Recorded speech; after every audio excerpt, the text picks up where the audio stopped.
Now we're going to take a look at a few different examples of solving a rational equation. Now, a rational equation is an equation.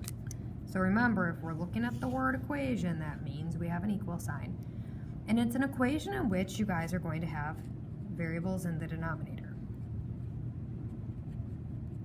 Now, one of the first things that you're going to do when you're looking at your rational equations is you guys just want to find your excluded values. Now, when we're looking for our excluded values, that's just when we take our denominators and set them equal to 0. Well, in this case, I only have the denominator x plus 3. So I get x equals -3 when I set it equal to 0. Well, that means if I plug in -3, I'm getting 0. I do not want that. So x cannot be -3. And it's important to know that because we're going to refer to it later. Now, the next thing that you guys would do if you needed to is you would factor your denominator.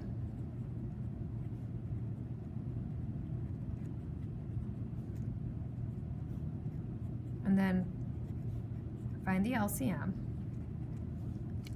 Oh, I'm going off the screen there. Hold on, guys. All right. And then I would rewrite each fraction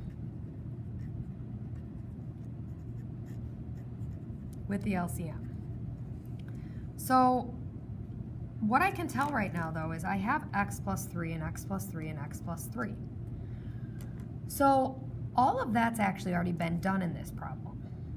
So what I need to know now is that once each of my fractions has the LCM, I can just drop the denominator.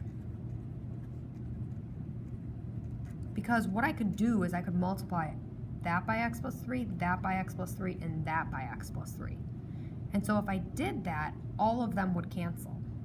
So what I'm actually left with in this problem is 4x plus 2 minus, then I'm going to need parentheses, 3x minus 1 equals 6. So I can go ahead and distribute that. So now I have 4x plus 2 minus 3x plus 1 equals 6. So we end up with x plus 3. So x is 3. Well, once you drop your denominators, solve remaining equation.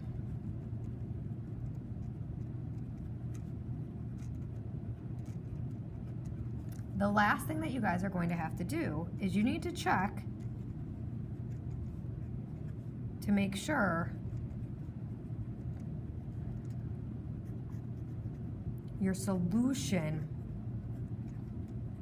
is not an excluded value.